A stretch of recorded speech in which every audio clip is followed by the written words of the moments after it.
But in project selection, certain tools will be again taught to you tomorrow morning, so that you can gain deeper knowledge on certain tools which will help you to prioritize the projects. And these are the tools I will be covering in this particular session: voice of customer, voice of business, and proactive and reactive systems, cost of poor quality, CTQ tree diagram, and then stakeholder analysis, then brainstorming, affinity diagram, project hopper, quotient Henry, and balance scorecard. Right. So the purpose of define phase is to ensure the project is important. Project is important not only to the project leader, but also to the project sponsor, but also to the whole organization. Organization is running towards certain goal, or is wanting to achieve certain goal, and you are doing a project, and your project also has got a goal. It is very important that your project goals perfectly aligns with the organization goal. If this is happening, then your project can be considered an important project. If that is not happening, probably no, your project may not be given importance, right? So the first step agenda is ensure that the project is important, and then we need to identify the stakeholders and understand their concerns, their requirements connected to the problem we are addressing in the project, right? And we should be able to define the measures to represent the concerns or requirements in terms of critical to quality. Critical to quality are nothing but the bigger Y in the project, the capital Y, the dependent variable, and its consequences, the Z variable, the Z's. And then we should be able to map the macro level process, which consists of the causes and the effect. Effect is nothing but the Y variable. Y and Z you can say, but mainly our pain is with the Y variable, pain metric. And the causes are nothing but X variable. We should be able to get a broader picture of the equation Y equal to F of X, right? So this is why we wanted to define the project before proceeding with the measure, analyze, improve, and control, right?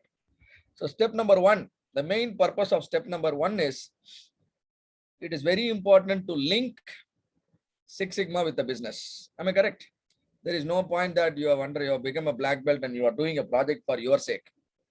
Your knowledge gaining is good, important for you, but your business should actually benefit out of it. So it is very important you link your project with the business. And those of you who would like to take up your first black belt project, and see to that your project makes sense to your organization, then it is easy for you to conduct the project as well as easy for you to complete the project. And there are certain steps you need to take care in order to achieve this purpose of linking your project with your business. First thing is, there has to be an infrastructure for conducting Six Sigma project. For conducting Six Sigma project, we call it an organization for Six Sigma. I hope all of you understand this, because we have already discussed this point. It is not the the only person going to do the project. Project is always a teamwork. Project is always a teamwork. So you need to ensure that you have the adequate people participate in your project. You need to gain support from the leadership team. You should have a project champion. You should have a project sponsor. You should have a master black belt. Maybe master black belt, maybe sometimes some can be an exception, but there has to be a black belt, green belt, and yellow belt, and then project champion and sponsor to drive your project. Am I correct here? Is that you as a black belt, will you be able to do a project independently? Definitely no. So make sure you create an infrastructure and then take up the project. That means you alone equipping you is not good for your company, not enough for your company. Maybe in our next batch, you can nominate 3-4 people and they can help you in the project. All right. So that's the thing. And number two, and link Six Sigma to business objective, right? So you need to know whether your project is linked with the business objective. What is business objective? The top management goals. And top managements, will have big dreams. They'll say our company should be number one. They will say the share price should be this much. They will say that our market share should be this much. Their language is completely different, mostly, closely connected with the financial benefits, right? So you should be able to connect your project goal with the top man's objective. And for that, you will be learning two important tools, though those are required in step number 2. I'll be teaching it here. And then you can learn it from in step number 2 also. One is Hoshin matrix or Hoshin X matrix. People also call it Hoshin-Kindry matrix. And then balance scorecard. And once you create these dashboards or the scorecards effectively, you will be able to identify number of projects because your dashboard itself can give you some clue. The dashboard will tell you, how your organization is performing. So high level projects can be identified looking at the dashboard. And also at the down level, in the down level, people can, peoples and then data from the downline can also help you understand certain problem. Like there you will be using tools like voice of customer, voice of business, and cost of poor quality. And as a result, you will have a number of projects and a list of the projects created and then for solving them one by one is called a project hopper. An organization should not necessarily have a list of issues, nothing but the burning issues in the organization that needs to be solved so that your efficiency and effectiveness can go up. So all these tools will help you in this process, like starting from your Hoshin-Kindry matrix until the project hopper. All these tools are very light tools and not much statistics involved, but will make everyone in the organization align towards the organization goal, right? We'll see that. And first of all, we need to understand what is a goal. So goals are nothing but what we wanted to achieve. Maybe generally subjective in nature. Goals are generally subjective in nature, and goals can be of 3 types: strategic goals, tactical goals, and operational goals. Can somebody differentiate the 3? The difference between strategic, tactical, and operational. So which one will be long-term in nature? Is it strategic goals are long-term or operational goals are long-term? Strategic. Yes, strategic goals are long-term in nature. It requires at least 3 to 5 years for your organization to achieve the strategic goal. For example, I want to see my company at least number 1 in India, maybe in terms of Six Sigma consulting and training. So this could be a strategic goal, right? And similarly, every company will have different strategy. And some company might focus on gaining an advantage in terms of technology, and maybe anything related to a particular technical solution. You are known for it. And some company might focus on the targeting a particular segment of the market. So companies can have different strategy according to their goals. But strategic goals are generally long-term in nature. It takes 3 to 5 years to achieve.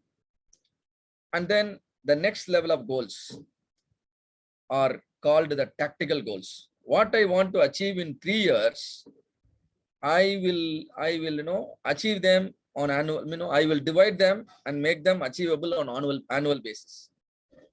That means my strategic goals will be broken down, and then now I will convert them into annual goals.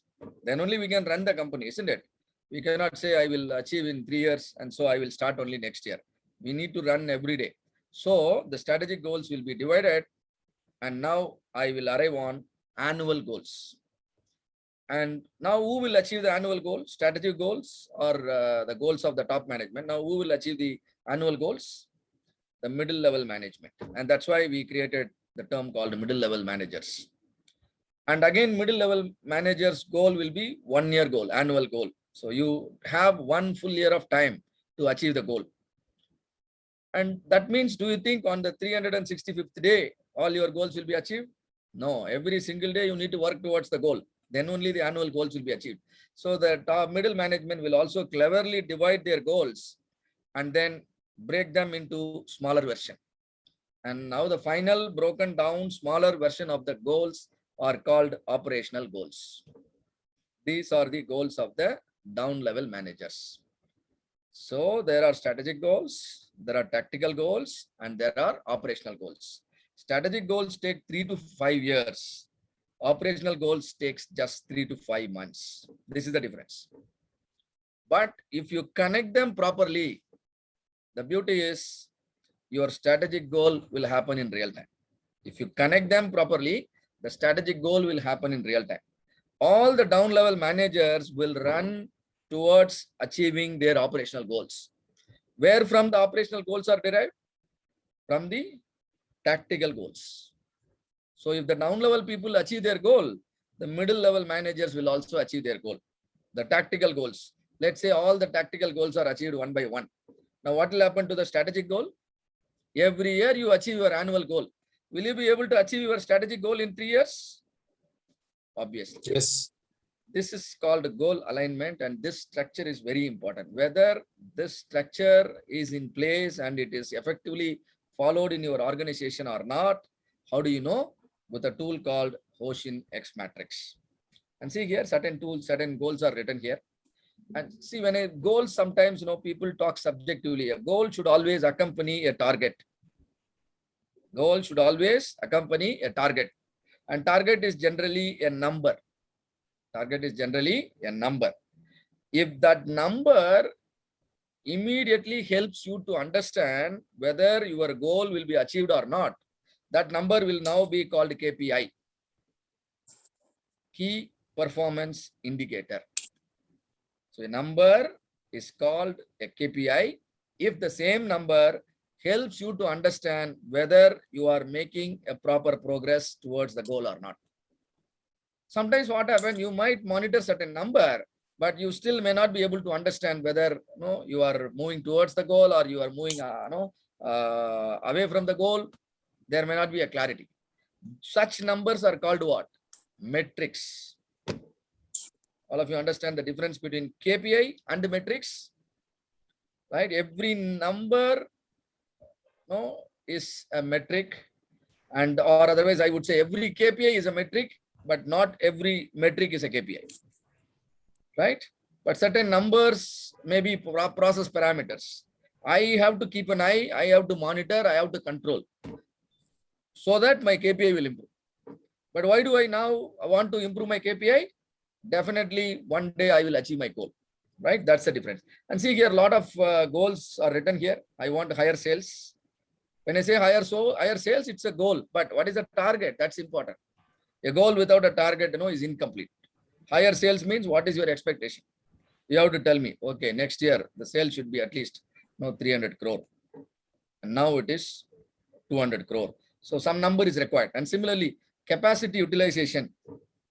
What is your current utilization? This is what we measure in terms of OEE. What is OEE? Overall equipment effectiveness. You can calculate the OEE for the whole plant. You can calculate the OEE for individual resources or machineries.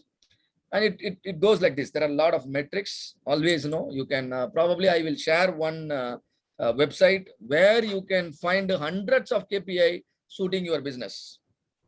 I'll share that. Maybe you can spend some half an hour in that site so that you get an idea what could be a good KPI in your business. Maybe you are doing some import and export business, and what could be a good KPI for your business? You are someone like a consulting company like us. So what could be a good KPI for you? A manufacturing company, what could be a good KPI? So you can identify, right? And then cash conversion cycle. What is cash conversion cycle? The time your organization takes to convert the resources into dollars again.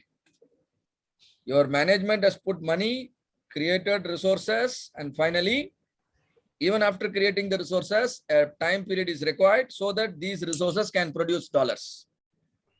You want the time to be longer or you want the time to be shorter? Shorter. We want shorter cash conversion cycle. Let's say my cash conversion cycle is 100 days. It simply means I need to run the company for 100 days so that I can produce products, I can offer services, I can raise invoices, and then money can flow back to the company. If the money flows back, then I will reinvest it and run the cycle again, and then my organization will grow. So we'll talk about that in the next slide, right? Cash conversion cycle. Likewise, these KPI identification is important because KPIs, we will set a target for the KPI and then only we get to know whether our goal is achieved or not. All right. So certain goals in the financial field and for operational goals like decrease the accident rates, improvement in the defect or error rate, the so-called defect percentage and scrap percentage and all those things. And regulatory compliance issues, how many times you are not able to comply. Yes, Deepul, you have any question? Not a question per se, but just a generic statement. I just want to know whether that would be correct or not. So typically my cash conversion cycle should always be lower than my cash burning cycle. Oh, cash burning cycle. Yeah, like if in case my cash conversion cycle, the way I'm, earning the money, the inflow should always be less days as compared to the outflow. Correct. You're right. Okay. Can you also elaborate further? What do you mean by, what constitutes your cash outflow? So by cash outflow, I mean, what is the amount that we are actually contributing towards, so for example, the payments that I'm making to my vendors. Typically, from a consulting, I've seen that most of the companies don't convert or they don't identify what is their cash conversion cycle or what is the amount that they're burning around over there. So for example, the outflow which is happening in how many number of days they're making the payment to their vendors and across all those things. Got it. Got your question fully. So I'll be answering it in one of the slides that I have already included it, right? You are very right. Cash inflow as well as cash outflow and the difference will make your cash conversion cycle, right? Thank you. We will see that. A good question and good point. So there are so many goals. You can even measure, certain cultural goals like, higher employee satisfaction score. The HR might be running a project. Those of you who are in the HR department, you can measure how motivated your employees are. Their motivation scores can be measured with the proper tools, nothing but certain questions and answers. And then the attrition rate of employees can be measured. And these are all will let you understand how strong, how good your culture is, right? Always, whether you like it or not, the culture will develop. You make the culture supportive for your organization. Otherwise, sometimes what happens, automatically a bad culture might get formed and then that will drag down your results. So in order to achieve these goals, you can follow tools and approaches like Lean, Six Sigma. Kaizen itself, though it's a tool under Six Sigma toolkit, that itself can be approach, that itself, can be a methodology. There are many companies who succeeded just by having the Kaizen business model, and Hoshin planning or Hoshin X matrix alone sometimes used, and then you can comfortably run the business. And similarly, balance scorecard, if you learn properly, you can have the scorecard at all level, business level scorecard, department level scorecard, process level scorecard, and then task level scorecard. And the tools are just for our betterment. We can use it the way we want. And Six Sigma is just a structured approach. And then it's very important we understand the building blocks of operational excellence, right? There are 4 blocks. If you look at the circle here, one is strategy deployment. What is strategy deployment? What your organization wants and how serious is that organization in deploying it. Organization, in the board execution meeting, of this thing. Yeah, execution. In the board meeting, everything is discussed nicely, but day-to-day activity, it is not reflecting. So, that's not good for the organization. So the first thing to achieve operational excellence is anything you discuss, anything you minute it should be implemented. Do you really have a mechanism? Do you really have a mechanism to monitor and then, implement your strategies? So that's where this tool will come into picture, Hoshin X matrix, and also the balance scorecard. And most importantly, when I say, and then the second thing is performance management. You have created a deployment system. That means whatever top management decides, through a top-down approach, everyone is loaded. And now you wanted to know whether everyone actually performs on a periodical basis. So what we do is we create KPIs, key performance indicators. By looking at the KPI, you can understand whether people are driving your, the people efforts are towards the strategic goals or not. You get an idea. So this is called a performance management, right? It will, the KPIs or the performance management will translate the strategic initiative into measurable objectives and goals. And then there comes the third pillar or the third block is process excellence.